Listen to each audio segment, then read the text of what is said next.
Okay, welcome to video 2. Here we're going to talk about the explicit formula for the arithmetic sequence. So the arithmetic sequence formula is written like this: a sub n equals a sub 1 plus n minus 1 times d. This is given to you, so you don't have to memorize it, you just have to be familiar with it.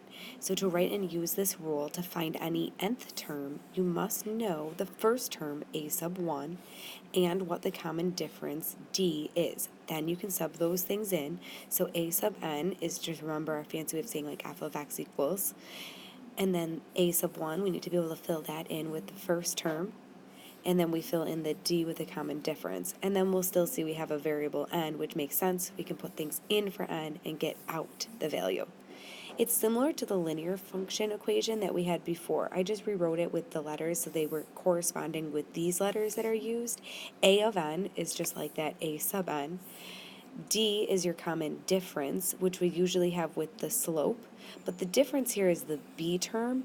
This is going to be your y-intercept. So the difference between this one is that it uses a first term. This one uses a y-intercept. That's the big difference between the two. Otherwise, they are similar, and we can simplify the arithmetic sequence formula to look like a linear equation. So just make sure that you write that down. The difference is that we're going to use the y-intercept instead of the first term. So when we're using an explicit formula, any term in the sequence can be found immediately just by inputting the term number. So let's try an example. So the first one we have here, if a sub n equals negative 4n plus 5, find the first 4 terms of the sequence. Well, that just means I'm going to do a sub 1. So when we look here, we just sub in that a sub 1 equals negative 4 times 1 plus 5, and when we simplify that, we get a sub 1 equals 1. Now I can do the exact same thing for a sub 2.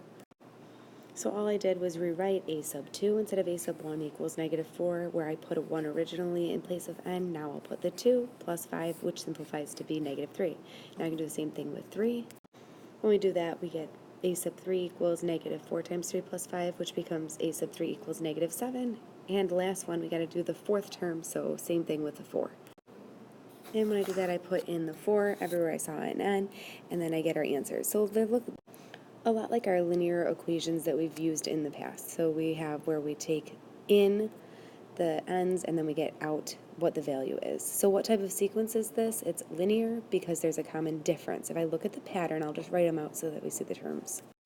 So when I write them out, we can see that we have these terms going from 1 to negative 3 to negative 7 to negative 11. We can see that to get from one to the next, we're subtracting 4. So the sequence is arithmetic because this is a common difference of negative 4, or d equals negative 4. Next example, we need to write a formula a sub n for each of the following sequences. So when I look at the first one, we have to figure out what the pattern is so I can figure out if it's a common difference. When I look to get from 2 to 6 to 10 to 14, the pattern there is to add 4 every time, so I know that there's a common difference.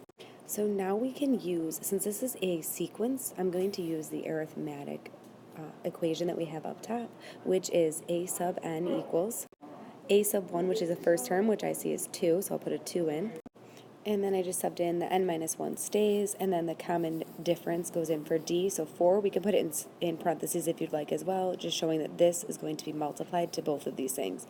And now I'm going to show you how that corresponds with the linear equation. If I go ahead and simplify this, like I talked about, we can change it so that it looks just like our linear equation.